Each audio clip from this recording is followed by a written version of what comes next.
But I think it's more than that. I think that effectively you cannot bring a terrorist conflict to the end unless you're prepared to engage with them, to talk to them. Hugh Ward, the previous Chief Constable in Northern Ireland, said something very sensible, I think, when he left that job. He said there was no example in the world of a terrorist problem being policed out. If there is a political problem, it has to be addressed politically. General Petraeus said something very similar. It's quoted in Mitchell's book in this, saying you can't kill your way out of an industrial strength insurgency. So actually, in the end, you are going to have to do it if you want to bring it to an end. And certainly our history tells us that's what's happened in the past. President Bush, again quoted in Mitchell's book, says we don't negotiate with evil, we defeat it. But actually that's not our history, certainly not history of the United Kingdom. And if you look back over our decolonization period, we fought the Open and the Stern Gang in Israel were terrorists. They blocked King David, they killed a large number of British soldiers, and yet we engaged with them, David was later seen by us as a statesman. In Kenya, Mau Mau, a particularly vicious terrorist group, and yet we engaged with Kenyatta, and Kenyatta was later seen as a statesman. The same was true of Archbishop Macarius in Cyprus. We just talked about him as a terrorist, we fought him as a terrorist, and yet we engaged him as a statesman in the end. Well, recently we've done the same with the ANC, the PLO, with the IRA. So I think it is likely, based on our history, that we're going to find ourselves doing the same with the Hamas, with the Taliban, and with Al-Qaeda. And somehow we think they are very different. It is, however, very difficult for democratic governments to engage with terrorist groups while they're still capable. John Major was sending secret messages backwards and forwards to Martin McGuinness, even while they were going up a bomb in Warrington, with 2 small children and a large number of adults. Had the public known he was doing that at the time, he would have been in considerable dispute. In fact, it's really hard to do. That's why the conversation was secret, why it was deniable, and why it was done in that form.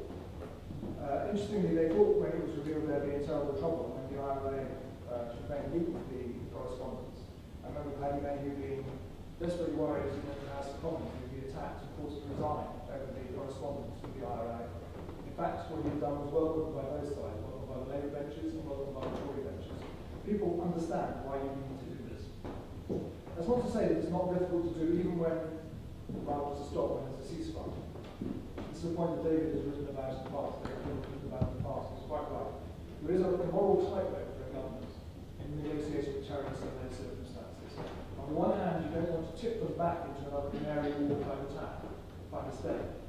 On the other hand, you don't want to be negotiating under the threat of violence. You're actually compromising democracy by giving way to people because you're afraid they'll go back to violence. That's a very difficult path for governments to walk.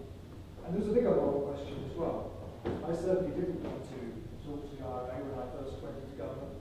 They had shot my father through the year in the Second World War, 1939-1940, in Northern Ireland. My brother, who worked for Mrs. Thatcher, was on the death list for 8 years of the IRA.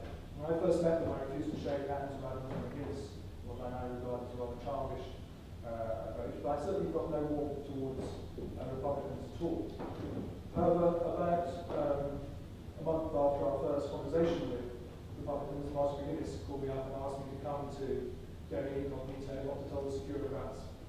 And after thinking about it a bit and just telling Tony about it, I went off by myself, took a taxi from Belfast International to Derry, stood outside the hotel, waited till people turned up, and a couple of guys with shaved heads came up and hustled me into a taxi, saying Martin sent us.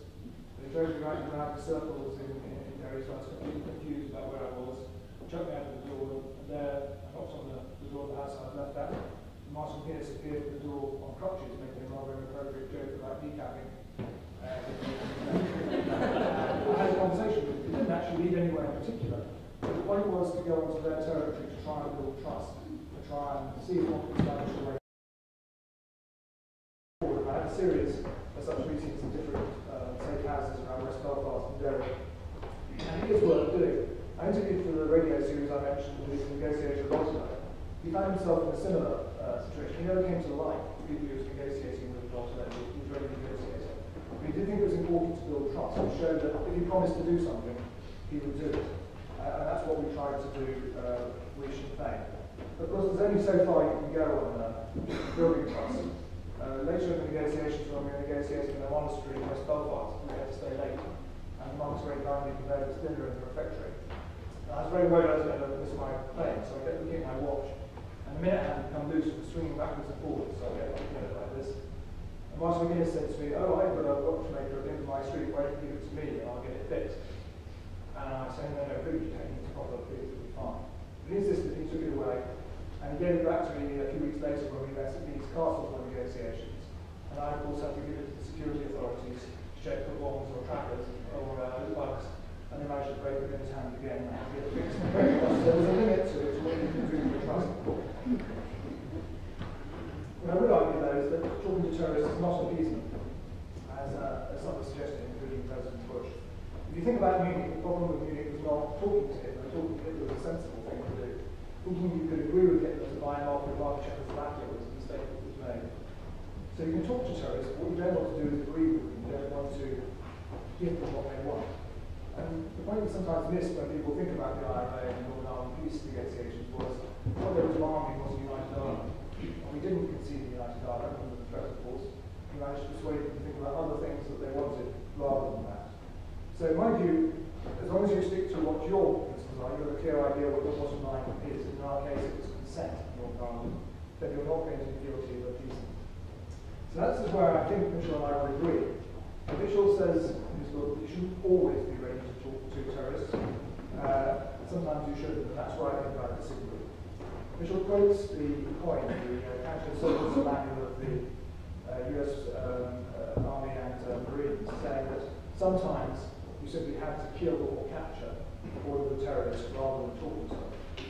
And my problem is I just don't believe that's possible. I can't think of examples where it's happened. Now, it is possible to keep violence at an acceptable level, as we call it in Northern Ireland. The security forces can certainly restrict the ability of terrorist groups to act. But what they can't do is solve a political problem by armed force. It seems to me that any successful counterinsurgency strategy involves both the security pressure down with the political way out. You want to keep the pressure on the group like this so they know they can't fight their way to success, but you offer them a political solution, a political route for achieving their objectives. It seems to me that's nearly always going to be the right way to approach it. Reading John's book about Northern Ireland and Spain, it struck me coming through the pages when he was interviewing people, there's this security delusion. The securocrats seem to think it was just one more push, one more heave that would finally solve the problem by military means. That is in the end a delusion. There's a reason that they weren't able to do it. It wasn't the lack of courage of politicians. It is because there isn't in those cases a security solution. If you look at the examples that we quoted against that, which Mitchell covers in his book, Sri Lanka, I guess, is the most obvious because the Sri Lankan army in the end did defeat Tamil Tigers in a pitched battle.